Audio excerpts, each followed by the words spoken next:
Je leur versais 650 € par semaine, mais ils ont manqué ma remise de diplôme de la Sorbonne. La raison de mon père, tu ne représentes rien pour nous. Sous le choc, tremblante, j'ai coupé les ponts. 30 minutes plus tard. Pendant 4 ans, j'ai payé pour leur tranquillité. Mais la semaine dernière, le jour de ma remise de diplôme de la Sorbonne, ils ne sont pas venus. Les cloches de la chapelle avaient à peine fini de sonner que la foule a explosé de joie, les familles s'enlaçant, les appareils photo crépitants, les noms étant appelés les uns après les autres.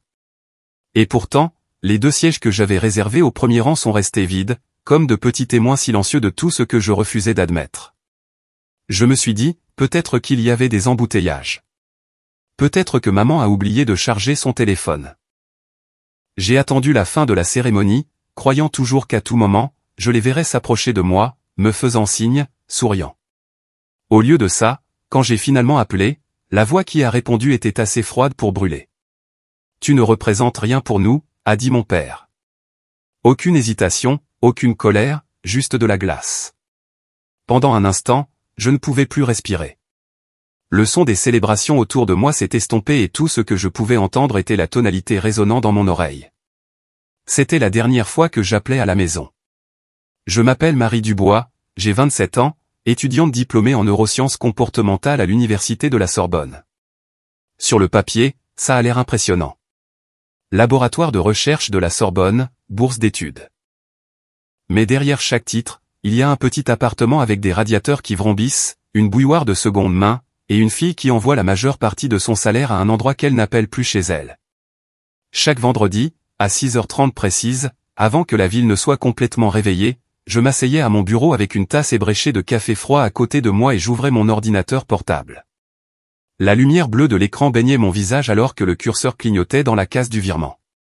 650 €. Le montant ne changeait jamais. Loyer pour la culpabilité. Intérêt pour la paix. Je fixais le chiffre pendant quelques secondes, me mordant parfois la lèvre assez fort pour sentir le goût du métal, puis je cliquais sur envoyer. Paiement envoyé. Cette petite bannière de confirmation apparaissait toujours comme un battement de cœur sur l'écran. Prévisible, mécanique, cruellement réconfortant. Ça avait commencé 4 ans plus tôt. L'été où je suis parti pour la Sorbonne. Mes parents avaient des dettes, des cartes de crédit, des factures en retard, quelque chose à propos d'un prêt pour l'entreprise de papa. Ils disaient que c'était le prix pour m'avoir élevé pendant des années difficiles. Maman me rappelait encore et encore que l'éducation coûte plus que les frais de scolarité. Nous avons tout sacrifié, disait-elle, appuyée contre le comptoir de la cuisine, sa voix douce mais tranchante comme de l'acier. On ne peut pas mettre un prix là-dessus. Alors, je n'ai pas essayé. J'ai juste payé. La Sorbonne m'avait accordé une bourse complète, mais les bourses n'achètent pas les courses ou les manteaux d'hiver. Pour couvrir mes propres dépenses, je travaillais à temps partiel comme assistante de recherche au laboratoire de psychologie. 42 heures par semaine à mener des essais cognitifs, nettoyer la verrerie, enregistrer des lignes de données interminables. Et de ce salaire, chaque vendredi, je leur envoyais 650 €. Ils ne demandaient jamais d'explications sur mes études, mes articles, mon épuisement, seulement des reçus. Maman envoyait des emails qui ressemblaient à des factures. La facture d'électricité a encore augmenté. Le renouvellement des médicaments de papa 180 €. L'assurance est du 220 €. La machine à laver ne fonctionne plus 160 € pour la réparer. Nous comptons sur toi. Parfois, elle ajoutait une petite note à la fin. Je t'aime. N'oublie pas d'où tu viens. Je fixais ces mots, je t'aime, et me demandais s'il ne voulait pas plutôt dire merci pour l'argent. Chaque semaine suivait le même rituel. Se réveiller avant le lever du soleil, ouvrir l'application bancaire, regarder le solde, et appuyer sur envoyer. Ce n'était plus de la générosité. C'était un réflexe musculaire, une obligation si familière que c'en était comme respirer. Paiement envoyé. Au laboratoire, quand mes collègues discutaient de leurs plans pour le week-end, de films, de voyages en voiture, de brunch, je souriais poliment, disant que j'avais des questions de budget à régler. Ce que je voulais dire, c'est que j'avais une promesse à tenir, un silence à maintenir. La culpabilité n'avait aucun sens, mais elle me gouvernait. Chaque virement ressemblait à des excuses pour exister. Parfois, je me surprenais à faire le calcul inconsciemment. Combien j'aurais pu économiser, combien d'heures de sommeil j'avais perdu, combien de soirs j'avais sauté le dîner pour être sûr de ne jamais manquer un paiement. Je me disais que c'était normal, que c'était un remboursement, que les bonnes filles rendent ce qu'on leur a donné, que peut-être si je donnais assez, ils me pardonneraient enfin d'être né de manière si inopportune.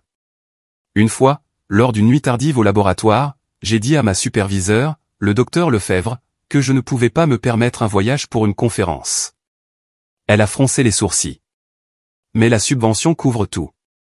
Je ne peux tout simplement pas m'absenter ce week-end-là, ai-je menti, car ce week-end était le premier vendredi du mois, la semaine du loyer pour eux. Le virement ne pouvait pas être retardé. La culpabilité a son propre calendrier. Mon téléphone gardait chaque transaction comme un journal d'obéissance. Virement confirmé. 650 € à Hélène et Robert Dubois. Chaque ligne une pulsation. Chaque ligne la preuve que j'appartenais encore à quelque part, même si cette appartenance était à sens unique. Une fois, j'ai presque arrêté. C'était en janvier, un froid glacial. Mes mains étaient gercées par la marche jusqu'à l'université. Je venais de recevoir mon remboursement d'impôts, de l'argent supplémentaire dont j'avais désespérément besoin pour un nouveau manteau d'hiver. Au lieu de cela, je suis resté assise à mon bureau, fixant l'écran pendant près d'1 heure. Mon pouce planait au-dessus du bouton envoyer. Puis l'email de maman est arrivé. Il tousse encore. Les médicaments sont chers. S'il te plaît, ne nous laisse pas tomber. Alors, je ne l'ai pas fait. J'ai appuyé sur envoyer. Paiement envoyé. Le son du ping de confirmation ressemblait à une porte qui claque. Dans ces moments-là, j'essayais de me convaincre que c'était de l'amour. Un amour silencieux, invisible, responsable. Mais au fond de moi, je savais que c'était faux. Ce n'était pas de l'amour. C'était la routine de la culpabilité et l'espoir qu'il me verrait un jour comme plus qu'un accident. Cette phrase tournait en boucle dans ma tête comme un écho que je ne pouvais pas couper. Je me souvenais de la nuit où j'ai entendu le mot « accident » pour la première fois. J'avais 12 ans, assise dans les escaliers après l'heure du coucher, écoutant mes parents se disputer. La voix de mon père s'est élevée, lasse et amère. Nous n'étions pas prêts pour elle. C'était une erreur. Ma mère n'a pas nié. Elle a juste dit, nous avons fait ce que nous pouvions. C'est peut-être là que la dette a commencé. Maintenant, des années plus tard, j'essayais toujours de la rembourser, 650 € à la fois. Chaque semaine, le même rituel se répétait, prévisible comme le lever du soleil. Clic confirmé. Fermé. Je pensais rarement à ce qu'il faisait de l'argent. Je pensais seulement à ce qui pourrait arriver si j'arrêtais de l'envoyer. Peut-être qu'ils appelleraient. Peut-être qu'ils me maudiraient. Peut-être qu'ils couperaient enfin les ponts complètement. Et cela, d'une manière ou d'une autre, semblait encore pire que de saigner pour eux. Les matins après chaque virement, je m'asseyais à ma petite table de cuisine, regardant la lumière matinale glisser sur ma tasse de café et je chuchotais, ce sera la dernière fois. Ça ne l'était jamais. Les gens pensent que la violence est toujours bruyante, mais parfois elle ressemble à un merci. Parfois, elle prend la forme de listes de dépenses bien ordonnées et se termine par « nous sommes fiers de toi », alors que vous savez que ce sont des mensonges. Chaque vendredi, le monde à l'extérieur de ma fenêtre changeait, les saisons passaient, les étudiants allaient et venaient, mais mon rituel restait constant. Il donnait une structure à mon chaos, un rythme à ma culpabilité. Paiement envoyé. 3 mots qui signifiaient que je pouvais respirer à nouveau. 3 mots qui signifiaient qu'ils avaient encore besoin de moi.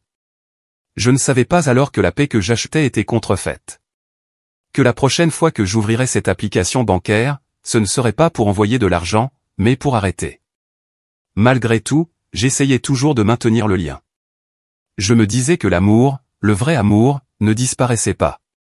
Il avait juste besoin de patience, de preuves et de temps. Alors, je continuais d'envoyer des photos, de petits instantanés d'un monde qu'il n'avait jamais visité. La bibliothèque de la Sorbonne brillant au coucher du soleil, la Seine gelée sous une fine couche de glace. Mon groupe de recherche blotti autour d'un tableau blanc rempli d'équations et de post-it. Je les légendais légèrement. Je pensais que vous aimeriez voir où je passe la plupart de mes journées, comme si j'écrivais à des parents qui s'en souciaient. La plupart du temps, il n'y avait pas de réponse. De temps en temps, maman envoyait un emoji pouce levé ou les mots « occupé, on se parle plus tard ». Mais je continuais d'essayer. Une partie de moi croyait que le silence n'était pas un rejet, seulement une hésitation, qu'ils attendaient juste le bon moment pour dire qu'ils étaient fiers. Quand l'université a envoyé les invitations pour la remise des diplômes, j'ai rédigé mon email avec soin, le réécrivant 5 fois avant d'appuyer sur envoyer. La cérémonie aura lieu samedi prochain à 10 h. J'ai réservé 2 places au premier rang à mon nom. S'il vous plaît, venez. Cela signifierait tout pour moi. J'ai hésité avant de cliquer sur envoyer, fixant le curseur clignotant comme s'il pouvait me dissuader. Une partie de moi me murmurait que je m'exposais encore à une déception. Mais une autre partie, celle qui voulait toujours être la fille de quelqu'un, a appuyé sur le bouton quand même. La réponse est arrivée un jour plus tard. Juste 3 mots. On verra bien. Ce n'était pas un oui, mais ce n'était pas un non non plus. Et dans le monde fragile que j'avais bâti autour de l'espoir, on verra bien l'était suffisant. Je l'ai relu encore et encore, imaginant ce que cela pouvait vraiment signifier. Peut-être qu'il préparait quelque chose de spécial. Peut-être qu'il voulait me faire une surprise. Peut-être qu'il ne voulait tout simplement pas gâcher la surprise en disant trop. Cette semaine-là, j'ai marché dans la cour de la Sorbonne différemment. Chaque bâtiment semblait plus doux, comme s'il appartenait à un film sur la rédemption. Le carillon du clocher semblait moins solitaire. Même le vent froid de Paris semblait bienveillant. Je me suis permis de l'imaginer, le moment où je monterais sur scène dans ma toge et mon mortier, balayant la foule du regard jusqu'à ce que je les repère. Papa dans sa vieille veste grise. Maman tenant son téléphone en l'air pour enregistrer. Tous les deux souriant à travers les larmes. Je pouvais presque entendre sa voix. C'est notre fille. J'ai même acheté une petite broche en forme de fleur rouge à un vendeur près du quartier latin. Des mois plus tôt, j'avais mentionné à maman que je porterais quelque chose de vif pour qu'il puisse me repérer facilement dans la foule. Elle n'avait pas répondu, mais j'avais gardé l'idée. J'ai pressé la fleur entre les pages de mon carnet jusqu'au jour J. La nuit, quand l'épuisement du travail de laboratoire brouillait ma vision, je fermais les yeux et voyais cette scène comme une promesse, moi traversant la Seine, eux attendant en bas, des années de distance se dissolvant en une seconde fière et impossible. Je croyais encore que la fierté s'estompe. Je me chuchotais quand le doute s'insinuait. Que peut-être, pour un jour, l'amour l'emporterait sur le ressentiment. Cette croyance, fragile comme du verre, était la seule chose qui me tenait debout lorsque la cérémonie est enfin arrivée. Je ne le savais pas encore, mais j'étais sur le point d'apprendre ce qui se passe quand on attend des gens qui n'ont jamais eu l'intention de venir. Le matin de la remise des diplômes est arrivé enveloppé d'une douce lumière, le genre d'air doré qui rend tout plus propre, plus doux et presque cinématographique. La cour de la Sorbonne était déjà vivante quand j'ai franchi les portes. Des rangées de chaises pliantes s'étendaient sur l'herbe. Des bannières aux couleurs de l'université pendaient au vieux bâtiment en briques et le clocher laissait échapper un son profond et résonnant qui se répercutait sur la foule. La scène était bordée de fleurs. Les professeurs en toge riaient entre eux, leurs manches captant la lumière du soleil. L'air sentait légèrement la pluie et le papier frais. Mes mains tremblaient alors que j'ajustais mon mortier. Je me suis dit que c'était de l'excitation, pas de la nervosité. La fleur rouge que j'avais épinglée à ma toge brillait sur le tissu sombre, un petit symbole obstiné de ma foi que mes parents me trouveraient parmi des milliers. La cérémonie a commencé par des applaudissements qui semblaient venir de toutes les directions. Des familles agitaient des drapeaux, brandissaient des bannières, criaient les noms de leurs enfants avec le genre de fierté qui déforme l'air lui-même. Les appareils photos cliquetaient comme de minuscules battements de cœur. Quelque part, une petite fille a poussé un cri de joie quand le nom de son frère a été appelé et une mère à côté d'elle a ri à travers ses larmes. J'ai souri même si mon propre nom n'avait pas encore été prononcé. Mes 2 sièges réservés au premier rang, rangée C, numéro 12 et 13, étaient toujours vides. Je me suis dit qu'ils étaient juste en retard. Peut-être les embouteillages. Peut-être qu'ils s'étaient arrêtés pour un café ou s'étaient perdus dans le dédale des portes de l'université. Ils viendraient. Ils devaient venir. Alors que la voix du doyen montait et descendait, annonçant les diplômes, les noms, les honneurs, je continuais de balayer la foule du regard. Mes yeux s'attardaient sur chaque femme en robe bleue, chaque homme en veste grise, espérant que l'un d'eux pourrait être ma mère ou mon père. Il ne l'était jamais. Quand mon nom a finalement été appelé, le son des applaudissements autour de moi m'a semblé emprunté, plus fort que ce que je méritais, et pourtant pas destiné à moi. J'ai avancé quand même, le cœur battant, le sourire figé. La lumière du soleil a frappé mon visage alors que je tendais la main pour le porte-diplôme. Le doyen m'a serré la main chaleureusement. Félicitations, mademoiselle Dubois, a-t-il dit. La Sorbonne est fière de vous. Pendant un instant, j'ai presque cru que c'était suffisant. Je me suis tourné vers le public, soulevant légèrement le diplôme, prétendant pour la photo que je les avais trouvés dans la foule. Les sièges étaient toujours vides. Le flash de l'appareil photo a éclaté et mes yeux se sont remplis de larmes, mais pas à cause de la lumière. Quand je suis retourné à ma chaise, un professeur que je connaissais du laboratoire s'est penché et a chuchoté « Votre famille est coincée dans les embouteillages ». J'ai hésité, puis j'ai souri faiblement. Peut-être. Il a hoché la tête gentiment comme si ce petit mot expliquait tout. Après la cérémonie, la cour s'est transformée en une mer de joie. Les étudiants posaient en groupe, les mortiers volaient, les fleurs s'échangeaient, les bouchons de champagne sautaient. Les familles remplissaient l'air de rire et d'étreinte. Partout où je regardais, il y avait des bras autour des épaules, des parents pleurant dans les toches de leurs enfants, le cliquetis des appareils photo de téléphone préservant tout ce qui comptait. Je me tenais à l'écart de tout cela, tenant mon diplôme comme quelque chose de fragile. Ma broche en fleurs avait commencé à pendre sous le soleil. J'ai pensé à aller voir l'un des photographes officiels, mais quelle photo allais-je prendre? Moi, seul, sur fond de bonheur des autres? Au lieu de cela, j'ai marché vers le bord de la cour où la foule s'éclaircissait.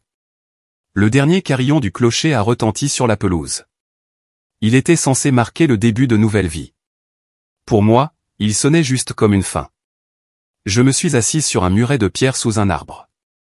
Mon téléphone a vibré dans mon sac, me surprenant. Pendant une demi-seconde, mon cœur a bondi. C'était peut-être eux. Peut-être qu'ils appelaient pour dire qu'ils étaient en route, qu'ils avaient réussi à venir. Que je pouvais encore lever les yeux et les voir me faire signe depuis le portail. J'ai sorti le téléphone, le cœur battant. Un message de maman. Il disait, dis-nous quand tu envoies l'argent de cette semaine. C'était tout. Pas de félicitations. Pas de nous sommes fiers de toi. Pas même un désolé d'avoir manqué ça. Juste des affaires. Le genre de message qui aurait pu arriver n'importe quel autre vendredi de n'importe quelle autre semaine. Sauf que c'était censé être le jour qui prouverait que je les avais rendus fiers. J'ai fixé l'écran jusqu'à ce que les mots se brouillent. Autour de moi, une fille riait alors que ses parents lui tendaient un bouquet 2 fois plus grand que son diplôme. Quelqu'un a fait sauter une autre bouteille. Un père a soulevé sa fille sur ses épaules pour une photo. J'ai tapé une réponse, puis je l'ai effacée. Mes doigts ont plané au-dessus du clavier avant de finalement verrouiller l'écran. Le silence entre nous s'étendait comme un gouffre que je pouvais enfin voir. Pendant des années, j'avais construit un pont d'argent et d'obéissance pour le traverser, croyant qu'il tiendrait. Mais assise là, entourée d'applaudissements qui n'étaient pas les miens, j'ai réalisé que ce pont n'avait jamais été réel. Ce n'était que l'illusion d'une connexion, un paiement à la fois. J'ai regardé mes mains. Elles tremblaient légèrement, mais ma poitrine était vide, calme, le genre de calme qui vient quand il n'y a plus rien pour quoi se battre. La fleur rouge sur ma toge a été prise par une rafale de vent et s'est détachée. Je l'ai regardée tomber sur l'herbe, ses pétales se repliant vers l'intérieur comme si elle fermait les yeux. Je me suis levé, j'ai glissé mon téléphone dans ma poche et je suis sorti de la cour sans me retourner. Derrière moi, les rires et les appareils photos se sont estompés en un bourdonnement doux et lointain. Devant moi, la lumière du soleil s'étirait sur le chemin pavé, brillante et impitoyable. Je ne le savais pas encore, mais ce message, cette seule ligne sans cœur, serait le dernier fil que je les laisserais jamais tirer. La foule s'était éclaircie quand j'ai atteint le portail. On démontait les bannières. L'air sentait légèrement l'herbe piétinée et le champagne, et les rires s'étaient dissous en échos lointains. Je me tenais juste à l'extérieur de la cour de la Sorbonne, serrant mon diplôme, regardant les derniers groupes de familles se diriger vers les taxis et les voitures qui attendaient. Mes 2 sièges vides ont de nouveau traversé mon esprit, rouge vif, intact, accusateur. Je me suis dit qu'il devait y avoir une raison, une bonne. J'ai sorti mon téléphone et je l'ai fixé longuement. Mes doigts planaient au-dessus du numéro de papa, celui que j'avais mémorisé à 8 ans, parce qu'il me faisait toujours le composer moi-même quand j'avais besoin de quelque chose. Mon pouce tremblait, mais j'ai appuyé sur appeler. La sonnerie s'est étirée en une éternité, 3 tonalités, puis 4, avant un déclic familier. Qu'est-ce qu'il y a? Sa voix est arrivée, rauque, fatiguée et empreinte d'irritation. Le même ton qu'il utilisait chaque fois que je le dérangeais. J'ai dégluti, forçant ma voix à rester stable. Salut, papa. C'est moi. Je voulais juste m'assurer que vous alliez bien. Je ne vous ai pas vu, ni maman, à la cérémonie aujourd'hui, alors j'ai pensé que peut-être. Il m'a interrompu avant que je puisse finir. Nous ne sommes pas venus. Les mots étaient si directs qu'ils n'ont pas enregistré tout de suite. J'ai cligné des yeux, serrant le téléphone plus fort. Oh, ai-je réussi à dire? Il y avait des embouteillages? Ou peut-être. Non, a-t-il dit sèchement. Nous n'en avions pas envie. Quelque chose en moi a sursauté, comme un fil qui casse. Vous n'en aviez pas envie? Il a soupiré lourdement, comme si ma confusion l'agaçait. Nous sommes fatigués, Marie. Ta mère a eu des migraines. D'ailleurs, ce n'est qu'une cérémonie. Tu as déjà ton diplôme. À quoi bon rester assis là pendant des heures? Tu penses que ça te rend spécial? Ma gorge s'est nouée. Il ne s'agit pas d'être spécial, ai-je dit doucement. C'est la Sorbonne, papa. Je voulais juste que vous soyez là. Je voulais. Il m'a de nouveau coupé, sa voix plus froide maintenant, la lassitude disparue, remplacée par ce courant sous-jacent familier de dédain. Tu voulais. Tu penses que tout tourne autour de ce que tu veux. Tu ne comprends pas, n'est-ce pas? Tu ne représentes rien pour nous, Marie. Arrête de prétendre que cette famille existe encore. Et puis, comme ça, la ligne a été coupée. Pas de colère, pas de cri, juste un déclic. Le silence qui a suivi était plus assourdissant que tout ce que j'avais jamais entendu. Pendant un moment, je suis resté là, figé. La brise s'est levée, tirant sur ma toge, la fouettant contre mes jambes. Mon diplôme a légèrement glissé dans ma main. Ma bouche était ouverte, mais aucun son n'en sortait. Autour de moi, le monde continuait comme si de rien n'était. Des étudiants qui riaient, une portière de voiture qui claquait, le bourdonnement du trafic au-delà des portes. Le clocher a sonné une fois, son écho long et grave. Je voulais crier, mais le son est resté coincé quelque part entre mes côtes et ma gorge. Mon corps refusait de bouger. J'ai éloigné le téléphone et j'ai fixé l'écran noir. Le compteur d'appel clignotait. Minuit 43 secondes. C'est tout ce qu'il a fallu pour détruire 4 ans d'illusion. Je suis resté là jusqu'à ce que la cour se vide complètement, jusqu'à ce qu'il ne reste que le faible bruit de balayage et de pas lointains.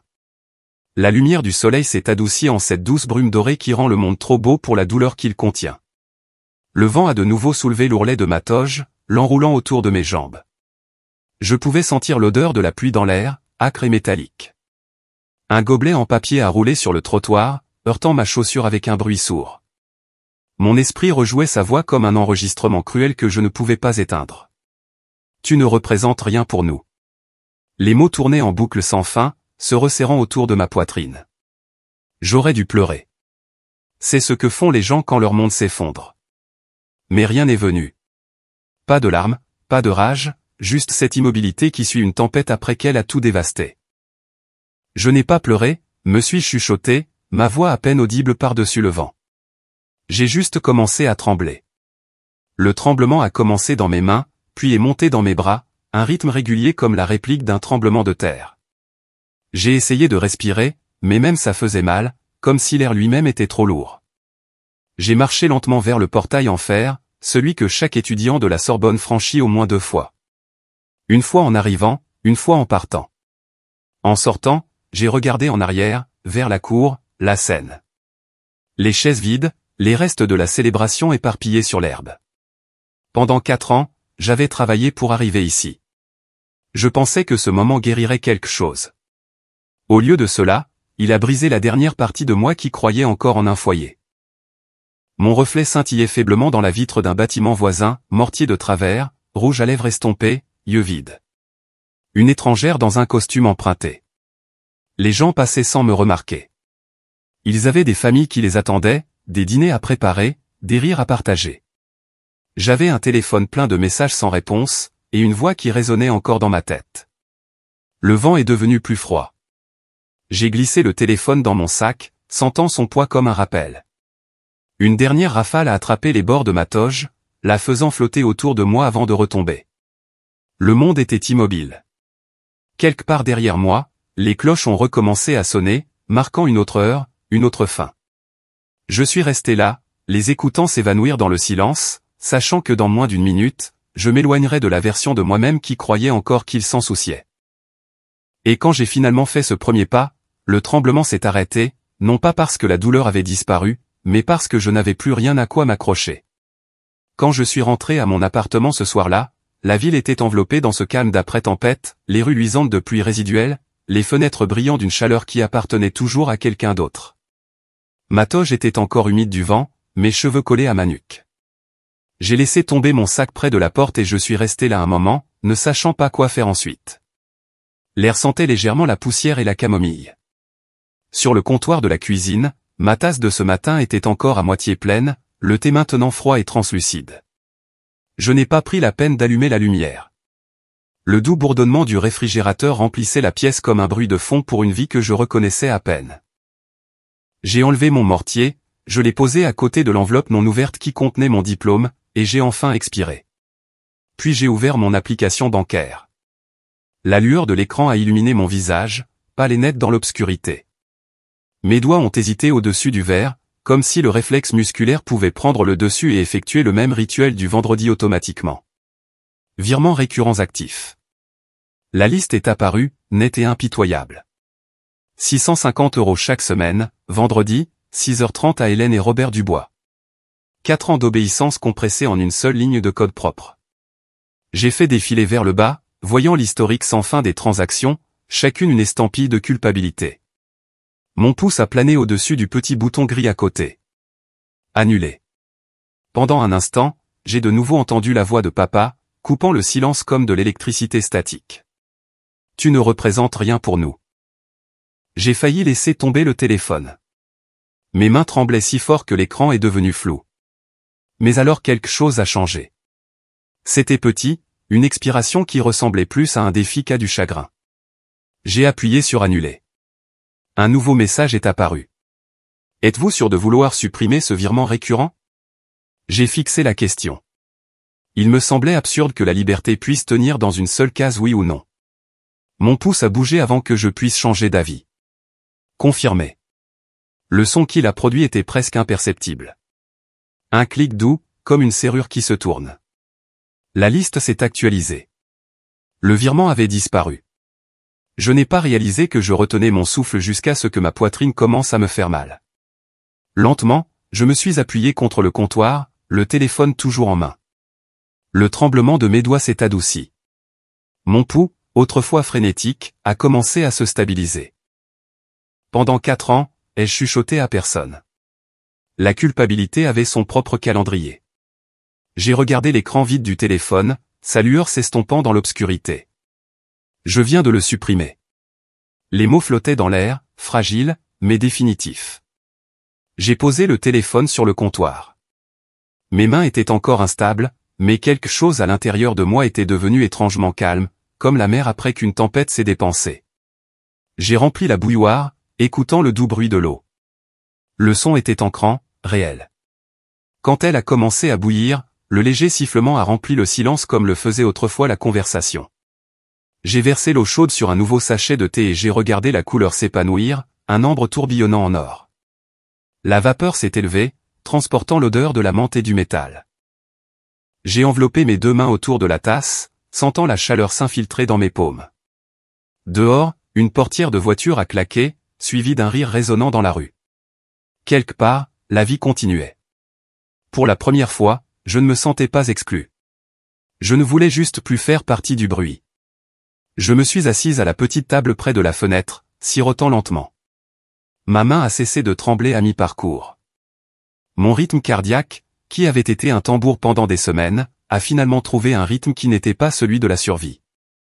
La pièce était presque complètement sombre maintenant, à l'exception de la lueur d'un lampadaire extérieur. La lumière se déversait sur le sol, touchant la bouilloire, l'enveloppe vide du diplôme, le coin du téléphone qui ne vibrerait plus avec leur message. Je me suis penché en arrière dans la chaise et j'ai fermé les yeux. Il n'y avait pas de feu d'artifice, pas d'applaudissements, juste le silence. Et ce silence semblait sacré. La bouilloire a cliqué doucement en refroidissant, le métal se contractant avec un son semblable à un soupir. Pour la première fois depuis des années, je n'attendais pas de réponse, de facture ou d'ordre déguisé en amour. La pièce est devenue silencieuse. Pas vide, juste propre. 30 minutes plus tard, alors que le thé avait refroidi et que mon rythme cardiaque avait appris le rythme du silence, mon téléphone a vibré. Une seule vibration, douce, presque apologétique, a résonné sur le comptoir. Je n'ai pas bougé au début. Je connaissais trop bien ce son. Il avait toujours signifié une chose, une demande déguisée en conversation. L'écran s'est allumé dans la faible lumière de la cuisine. Un message, « Maman, on n'a plus de course. Peux-tu envoyer 200 € ce soir ?» Pas de salutation. Pas de mention de la cérémonie. Pas même mon nom. Juste une demande, aussi mécanique et inévitable que la gravité. J'ai fixé le message, le pouce planant au-dessus du clavier par réflexe. Pendant des années, cela avait été mon signal pour agir, pour ouvrir l'application, pour envoyer, pour acheter la paix avant que le conflit ne puisse commencer. Le vieil instinct pulsait sous ma peau, automatique et familier. Mais quelque chose à l'intérieur de moi avait changé. C'était peut-être l'écho de cet appel, ou l'image de ces chaises vides dans la cour, ou le son de la cloche sonnant pour la célébration de quelqu'un d'autre. Quoi que ce soit, cela a immobilisé ma main. J'ai relu le message lentement, comme si je déchiffrais une langue étrangère. On n'a plus de course. Les mots semblaient assez innocents, presque pitoyables. Mais derrière eux, j'entendais tout ce qu'elle ne disait pas « tu nous dois ça. Tu nous le devras toujours ». Pour la première fois, la culpabilité ne s'est pas resserrée autour de ma poitrine. Elle a reculé comme une ombre fuyant la lumière. J'ai posé le téléphone face contre le comptoir. L'écran s'est de nouveau allumé. Une autre vibration, une autre insistance, mais je n'ai pas regardé. Au lieu de cela, j'ai pressé mes doigts contre le bord en céramique de ma tasse et j'ai chuchoté « non ». C'était le plus petit des mots, mais il semblait énorme, remplissant la pièce comme de l'oxygène après des années à retenir ma respiration. C'était la première fois, me suis-je murmuré. Je n'ai pas acheté la paix. La phrase est sortie stable, ancrée, définitive. Je suis allé à la fenêtre et je l'ai poussée. L'air de la nuit s'est engouffré, froid, vif, transportant l'odeur du béton imbibé de pluie, le genre d'air qui éclaircit l'esprit. En bas, Paris était calme, les lampadaires vacillant sur des flaques d'eau qui scintillaient comme des miroirs brisés. Je suis sorti sur le petit balcon, m'enveloppant de mes bras. La ville bourdonnait faiblement, un bus au loin, une sirène lointaine. Mais ici, il n'y avait que moi et le vent. Mon souffle sortait visible, s'enroulant dans le froid. Sur la petite table à côté de la balustrade, une feuille de papier froissé a attiré mon attention. Le dernier relevé imprimé de mes virements bancaires. En haut, en caractères nets, il était écrit « Virement programmé ». Le coin flottait dans la brise. Je l'ai ramassé, l'ai tenu une seconde entre mes doigts, puis je l'ai lâché. Le vent l'a attrapé instantanément, le faisant tournoyer vers le haut avant qu'il ne dérive dans l'obscurité, s'évanouissant comme de la fumée.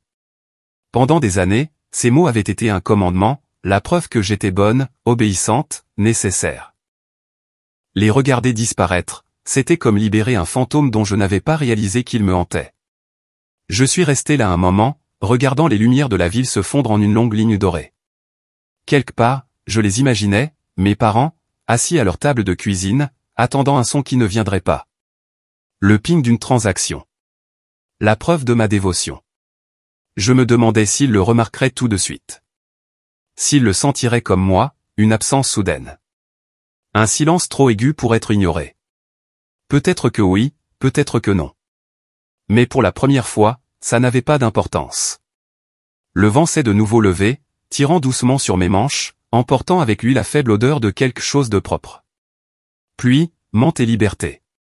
C'est cette nuit-là, ai-je dit doucement, appuyé contre la balustrade. Que la culpabilité est morte. Une semaine plus tard, juste au moment où le silence commençait à ressembler à la paix, mon nom a commencé à circuler en ligne. Cela a commencé innocemment, quelques notifications, des messages d'anciens camarades de classe dont je n'avais pas entendu parler depuis des années, une vague impression que quelque chose bougeait sous la surface. Puis ce dimanche matin, alors que je corrigeais des copies à ma table de cuisine, je l'ai vu. Un post Facebook d'Hélène et Robert Dubois, mes parents. La miniature de la vidéo les montrait assis ensemble sur le canapé où j'ai grandi. L'imprimé floral délavé et la photo de famille de travers toujours accrochée derrière eux. Le titre m'a glacé le sang. Notre fille nous a abandonnés après la Sorbonne. Pendant un instant, j'ai cru que c'était une blague. J'ai cliqué. La vidéo s'est ouverte sur la voix de ma mère, tremblante de cette manière parfaitement répétée qu'elle utilisait pour se sortir des contraventions. Nous lui avons tout donné, a-t-elle commencé, en tamponnant des yeux qui n'étaient pas humides. Toutes nos économies, tout notre amour. Nous avons soutenu ses rêves, même quand elle nous a oubliés. Mais maintenant, elle est partie. Pas un appel, pas une visite. Rien. Mon père était assis à côté d'elle, la mâchoire serrée, les bras croisés, silencieux pour faire de l'effet. Quand il a finalement parlé, son ton portait ce martyr fatigué qu'il utilisait chaque fois que la vie ne se pliait pas à sa volonté. Nous avons essayé de l'élever correctement, a-t-il dit. Nous lui avons dit d'être humble, de se souvenir d'où elle venait, mais elle pense que la Sorbonne la rend meilleure que nous. Maman a hoché la tête, ajoutant, elle envoyait de l'argent jusqu'à ce qu'elle décide que nous ne valions plus son temps. C'est triste ce que l'orgueil fait à une personne. Ils ont parlé pendant 12 minutes. 12 minutes de demi-vérité et de mensonges polis, de transformation de l'amour en obligation, de réécriture de l'histoire jusqu'à ce qu'il ressemble à des saints et que je devienne l'enfant ingrate qui a jeté ses parents. À la fin, la vidéo avait plus de 4000 vues et des centaines de commentaires.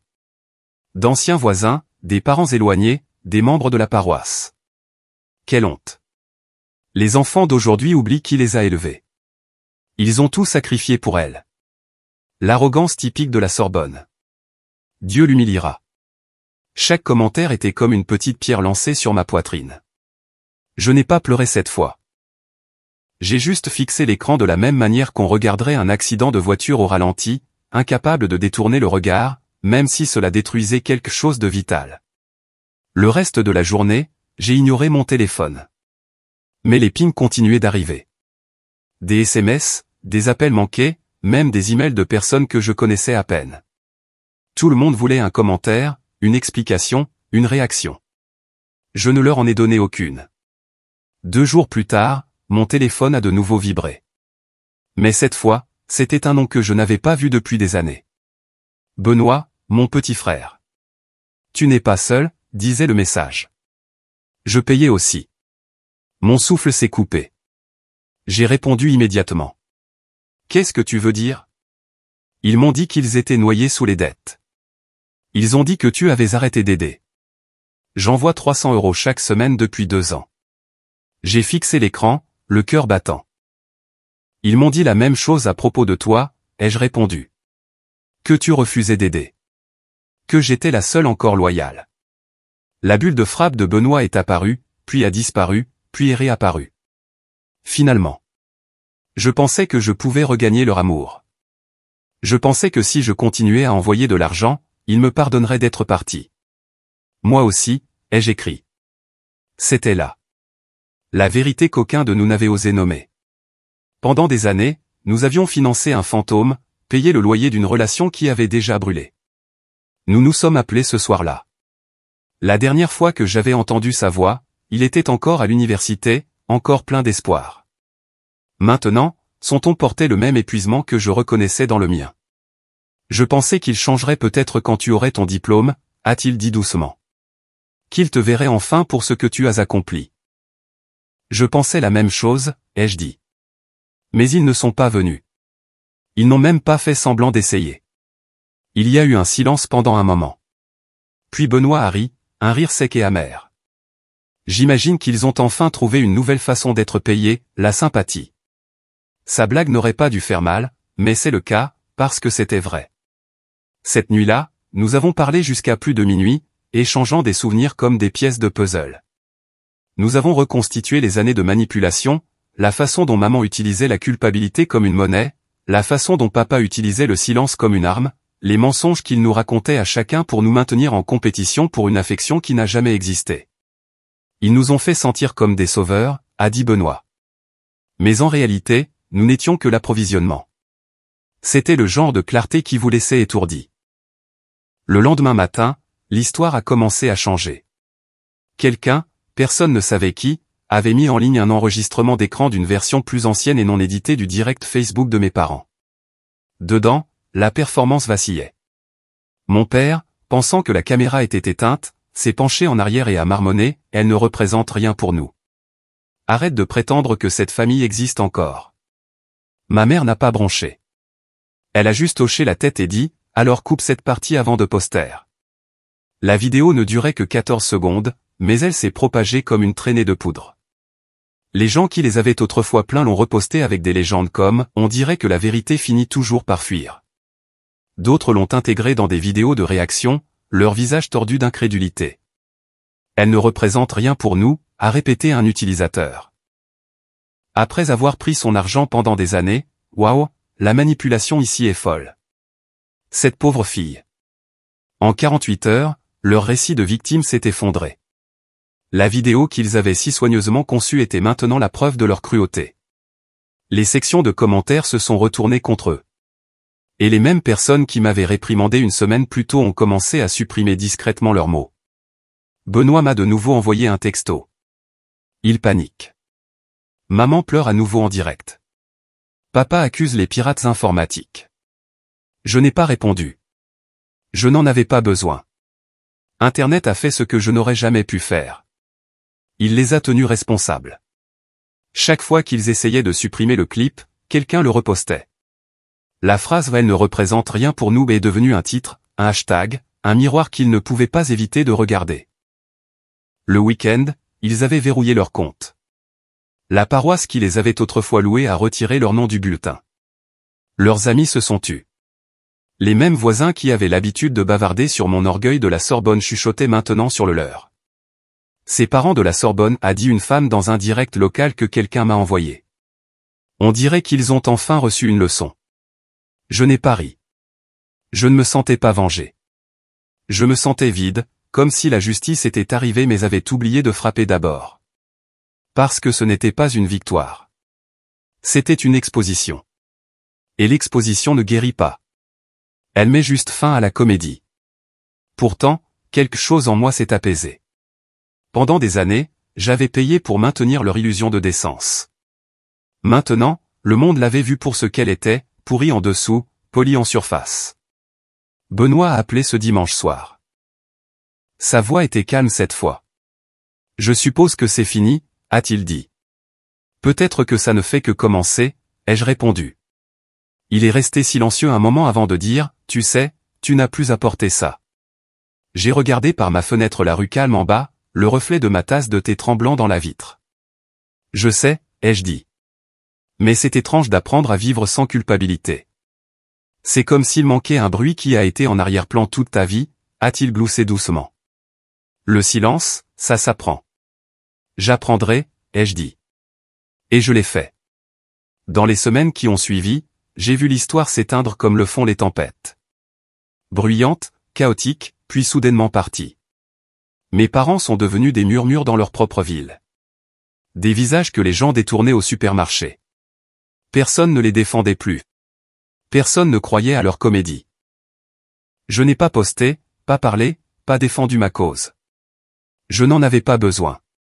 La vérité avait déjà parlé. Parfois, le karma n'a pas besoin de public. Il a juste besoin de temps. Le silence qui a suivi leur humiliation en ligne s'est étiré sur des semaines. Leurs comptes Facebook se sont tus. Les vidéos ont été supprimées. Et les fils de commentaires autrefois animés ne contenaient plus que le vide et l'écho. J'ai arrêté de vérifier. Je n'en avais pas besoin. Le monde avait déjà fait ce que je n'aurais jamais pu faire, il s'était détourné. Puis un matin, mon téléphone a sonné. C'était un numéro inconnu. Je l'ai laissé aller sur la messagerie vocale, mais la curiosité m'a poussé à l'écouter. Une voix d'homme, calme mais tendue. Ici Pierre de l'agence immobilière Colbert. J'essaie de joindre vos parents au sujet du loyer de leur appartement. Il y a 2 mois de retard. Ils ont dit que vous vous en occupiez habituellement. Il a fait une pause, puis a ajouté presque en s'excusant. Je voulais juste confirmer avant de déposer le dossier d'expulsion. Je suis resté dans la cuisine, le téléphone toujours collé à mon oreille, la vapeur de montée s'enroulant vers le plafond. Quand il a rappelé cet après-midi-là, j'ai répondu. Mademoiselle Dubois? Oui. Je suis désolé de vous déranger, a-t-il dit en baissant la voix. Mais vos parents m'ont donné votre numéro. Ils ont insisté pour que vous vous occupiez du paiement aujourd'hui. Je voulais juste vérifier si c'est correct. J'ai fermé les yeux et j'ai pris une lente inspiration. Plus maintenant, ai-je dit doucement. Il y a eu une pause, longue, gênante, comme s'il ne savait pas quoi faire de ma réponse. Compris, a-t-il finalement dit. Merci d'avoir clarifié. Quand l'appel s'est terminé, je n'ai pas ressenti de triomphe, juste une finalité. Une semaine plus tard, les rumeurs ont commencé à circuler. Dans la petite ville où j'ai grandi, les nouvelles voyageaient plus vite que le courrier. Un des amis de Benoît y vivait encore, et il m'a envoyé un court texto. Ils se font expulser. Les voisins disent qu'ils emballent leurs affaires dans des sacs poubelles. Un autre message a suivi des heures plus tard. Les gens parlent. Quelqu'un a dit, ses parents de la Sorbonne, hein? On dirait que la comédie ne paie pas le loyer. Je me suis assise à mon bureau, lisant ces mots encore et encore, l'ironie s'imposant à moi. Pendant des années, ils avaient paradé mon éducation comme un trophée, se vantant de leur fille de la Sorbonne au rassemblement de la paroisse, utilisant mes réussites comme monnaie d'échange pour leur image. Maintenant, ce même titre était devenu leur honte. Benoît m'a appelé ce soir-là. Je pouvais entendre l'incertitude dans sa voix, l'hésitation entre la sympathie et le soulagement. Ils emménagent chez tante Claire, a-t-il dit. Pour l'instant, du moins. Est-ce qu'elle était d'accord? Il a soupiré. Pas exactement. Elle a dit qu'il pouvait rester quelques jours jusqu'à ce qu'il trouve une solution, mais je ne pense pas que ça se passe bien. Il avait raison. 2 jours plus tard, j'ai reçu une vidéo de lui. Il faut que tu vois ça, disait son message.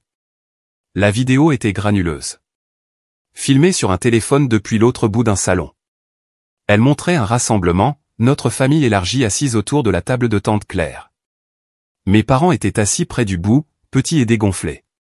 L'atmosphère était lourde, le genre de silence qui ressemble à l'attente d'une tempête. La voix de mon père est venue en premier, plus douce que je ne l'avais jamais entendue. Tout a été exagéré, a-t-il dit.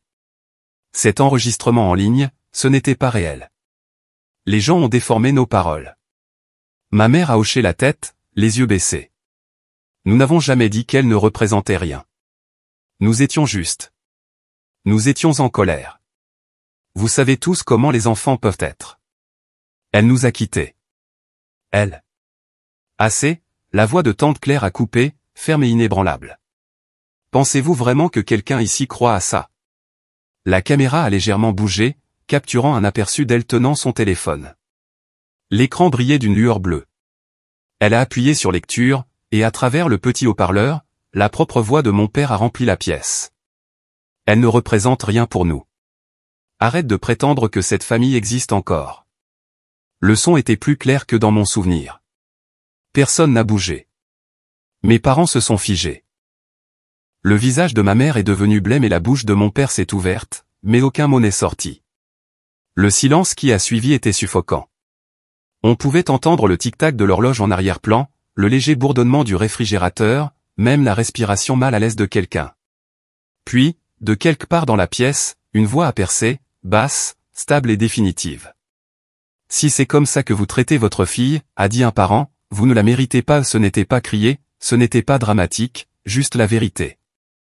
Mon père a cligné des yeux, a regardé ses mains. Ma mère a chuchoté quelque chose que je n'ai pas pu saisir.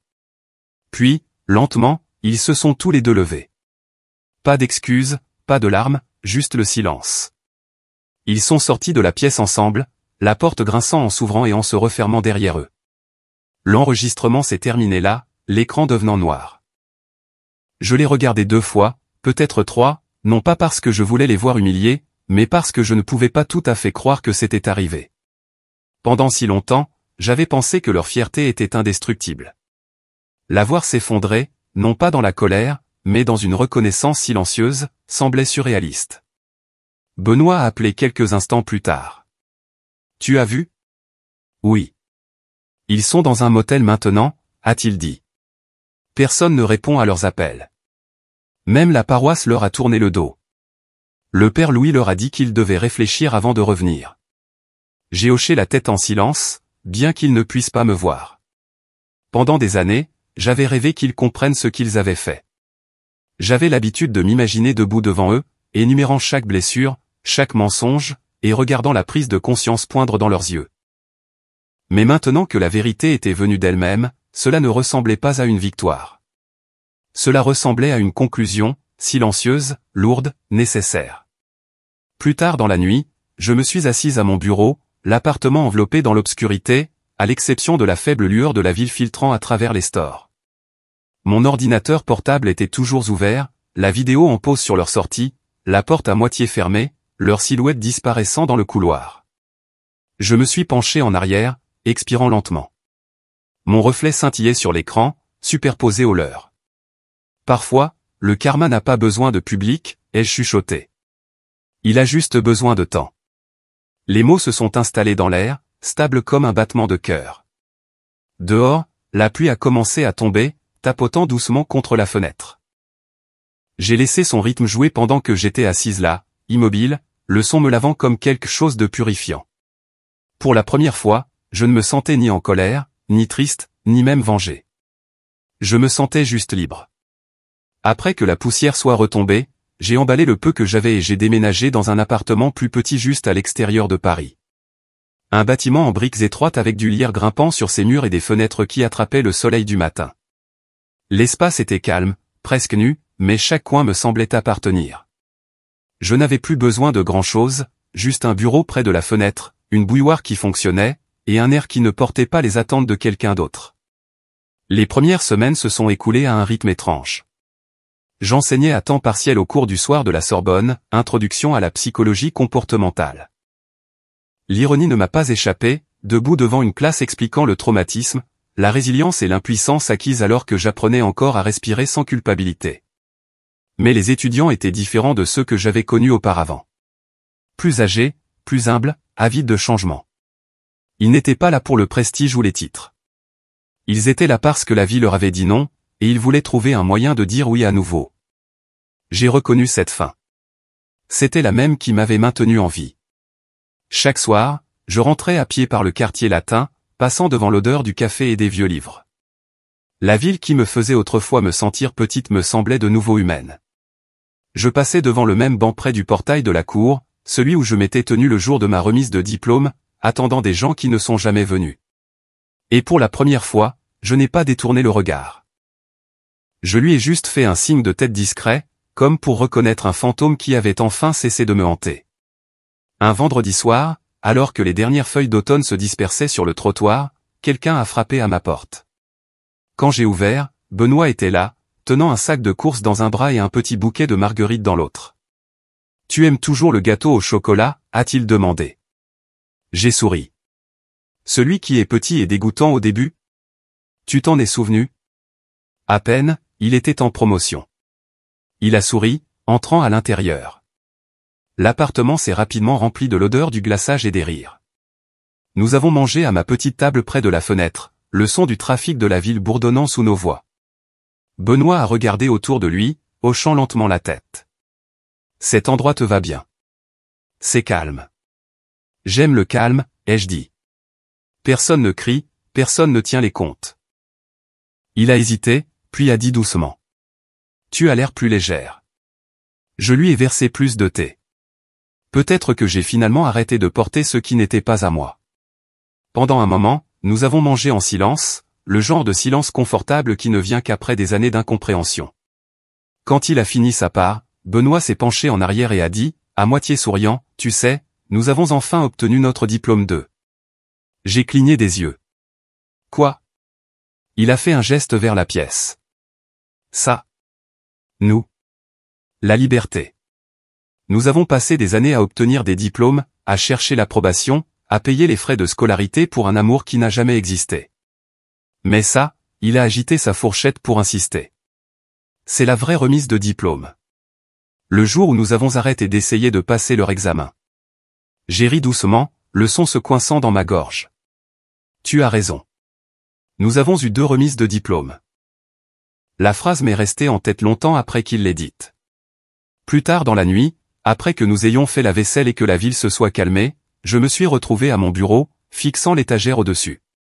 Mon diplôme de la Sorbonne y reposait dans son cadre, à côté d'un morceau de papier plié que j'avais gardé tout ce temps, le dernier reçu imprimé de mes paiements. Les mots virement programmés étaient encore visibles en haut, bien que l'encre se soit légèrement estompée. Je les pris, puis je les déchirai proprement en deux. Le son était net, satisfaisant. J'ai placé les deux moitiés côte à côte sur l'étagère, à côté du diplôme. Deux moitiés d'une histoire, le prix de l'appartenance et le coût du lâcher-prise. Le lendemain matin, Benoît est revenu avec un carnet. Il l'a posé sur la table avec une fausse cérémonie. « Ok, écoute-moi bien », a-t-il dit en l'ouvrant. « Et si on créait quelque chose ensemble ?» J'ai haussé un sourcil. « Comme quoi ?» Il a tapé sur la page. En haut, de son écriture désordonnée, il y avait deux mots, limite et courage. J'ai souri. On dirait un livre de développement personnel. Il a ri. Non, une bourse pour les étudiants qui ont été coupés de leur famille mais qui continuent quand même. Tu sais, ceux comme nous. Je me suis penché en avant, lisant ses notes. Il y avait déjà réfléchi. Des idées de financement, des critères de candidature, même un nom pour l'événement annuel. Le courage de continuer. On commencera petit, a-t-il dit. 1 000 € par an, peut-être 2. Assez pour les manuels, le loyer, ou juste pour respirer un peu. Une chaleur s'est répandue dans ma poitrine. Tu penses vraiment qu'on peut y arriver? Il a haussé les épaules. Pourquoi pas? Nous savons ce que c'est que de partir de rien. Peut-être qu'on peut faciliter les choses pour quelqu'un d'autre. Nous avons passé l'après-midi à esquisser le plan, notre thé refroidissant à côté de nous. Chaque détail que nous ajoutions ressemblait à un acte de rébellion silencieux contre tout ce que nous avions survécu. En un mois, nous avions le site web en ligne, une page simple avec une bannière rouge en haut et une seule ligne en dessous. Pour ceux qui ont choisi la paix plutôt que la permission. Notre premier donateur fut un de mes collègues des cours du soir qui m'avait entendu en parler pendant ses heures de permanence. Puis un autre don est venu d'un étudiant. Puis 2 autres d'inconnus. En quelques semaines, le fonds était réel. Notre première bénéficiaire était une jeune femme nommée Maëlle, une étudiante en soins infirmiers qui avait été reniée après avoir fait son coming out à sa famille. Quand nous lui avons dit qu'elle avait été choisie, elle a pleuré pendant tout l'appel. « Ce n'est pas pour l'argent », a-t-elle dit. « C'est de savoir que quelqu'un comprend. » Après avoir raccroché, je suis resté assise à mon bureau pendant un long moment, regardant la lumière s'estomper sur la ville. L'air était immobile, et pour la première fois, moi aussi. Cette nuit-là, je me tenais près de la fenêtre, regardant la douce lueur de Paris. Quelque part en bas, des rires provenaient d'un restaurant voisin. Le monde continuait, indifférent, intact. J'ai pensé à toutes ces années que j'avais passées à attendre des applaudissements qui ne viendraient jamais. Combien de temps j'avais supplié pour être vu. Maintenant, je comprenais que je n'avais pas besoin d'un public pour être fier de moi. J'ai regardé le papier déchiré sur mon étagère, le diplôme à côté, le petit vase de marguerite que Benoît avait laissé. Si personne ne t'applaudit, ai-je chuchoté en souriant faiblement. Applaudis-toi toi-même. Le son de mes mains se rencontrant était silencieux mais ferme.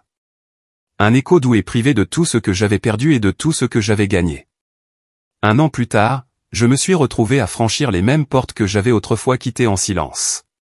La cour de la Sorbonne semblait presque identique au jour de ma remise de diplôme, des pelouses vertes, des parents fiers, le bourdonnement rythmé de l'excitation flottant dans l'air. Mais quelque chose en moi avait changé. Je n'étais pas là pour être vu ou applaudi. J'étais là parce qu'il m'avait réinvité, non pas en tant qu'étudiante cette fois, mais en tant qu'oratrice invitée pour la nouvelle promotion. C'était surréaliste de se tenir derrière la scène, regardant une nouvelle vague d'étudiants ajuster leurs mortiers et leurs toges. L'air portait cette odeur familière d'herbe et de programmes en papier, mélangée au rire nerveux de personnes qui ne savaient pas encore que les fins ressemblent souvent à des débuts. Le doyen m'a serré la main et a chuchoté, « Votre histoire a touché plus de gens que vous ne le pensez, Marie. Merci d'être venue. » Quand mon nom a été appelé, je suis monté sur le podium. La lumière du soleil était chaude sur mon visage et au premier rang, des rangées de familles tenaient leur téléphone en l'air, prêtes à enregistrer. Il y a 1 an, j'aurais cherché dans cette foule 2 visages spécifiques. Aujourd'hui, je n'en avais pas besoin. Bonjour, ai-je commencé, ma voix stable. Il y a 1 an, j'étais là où vous êtes maintenant, le mortier légèrement de travers, le cœur plein d'espoir, croyant que ce jour arrangerait tout. Je pensais que le succès me rendrait aimable. Je pensais que la réussite me donnerait un sentiment d'appartenance. Quelques rires discrets ont parcouru l'auditoire, le genre de rire qui signifiait qu'ils comprenaient. J'ai souri faiblement et j'ai continué. Mais la vie a une étrange façon de tester ce en quoi vous croyez. Parfois, les gens que vous espérez voir vous applaudir ne viennent jamais. Parfois, l'amour exige le silence pendant qu'il vous fait du mal, et vous vous convainquez que c'est juste le prix de la paix. Je suis ici pour vous dire que ce n'est pas le cas. La cour était devenue silencieuse. Même le vent semblait s'être calmé. Si l'amour demande le silence pendant qu'il vous fait du mal, ce n'est pas de l'amour, c'est une dette.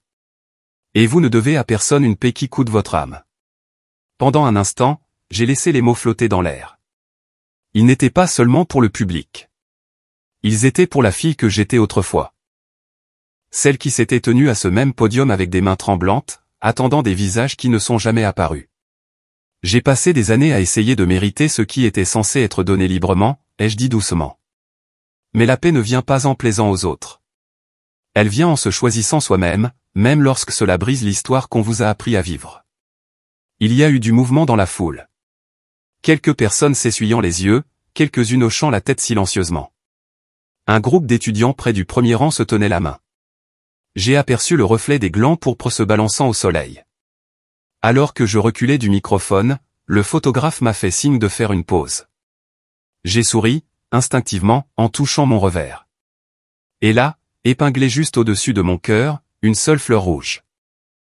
Le même genre que j'avais autrefois porté pour aider mes parents à me reconnaître dans la foule ce jour-là. Ils ne sont jamais venus. Maintenant, elle signifiait quelque chose de complètement différent. Non pas l'espoir de leur approbation, mais la gratitude pour ma propre survie.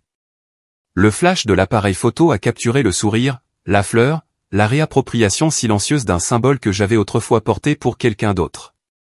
Après la cérémonie, des étudiants sont venus me voir, certains me serrant la main, d'autres m'étreignant comme s'ils me connaissaient depuis toujours. Une jeune femme a dit, « J'ai regardé votre discours en ligne l'année dernière. J'ai finalement coupé les ponts avec mon père le mois dernier. Je pensais que ça me rendait froide. Maintenant, je pense que ça m'a rendue entière. » J'ai serré sa main. C'est le cas, ai-je dit. L'entièreté semble toujours froide au début, mais donnez-lui du temps, elle se réchauffe. Ce soir-là, lorsque le soleil s'est couché et que la foule s'est éclaircie, je suis resté un moment dans la cour. Les chaises étaient à moitié vides maintenant, les bannières se balançant dans la brise. J'ai marché jusqu'à l'endroit même où mes deux sièges étaient autrefois restés vides. L'herbe avait repoussé. Aucune trace d'absence ne subsistait. J'ai pris une lente inspiration et j'ai regardé autour de moi. Il ne restait plus de tristesse, seulement de la compréhension. Si vous avez déjà dû vous éloigner pour protéger votre paix, ai-je dit doucement. Vous n'êtes pas sans cœur, vous êtes en train de guérir. Une rafale de vent a emporté les mots vers l'extérieur, les dispersant comme des confettis sur la pelouse vide. J'ai souri, imaginant quelqu'un, quelque part, les entendant au moment où il en avait le plus besoin.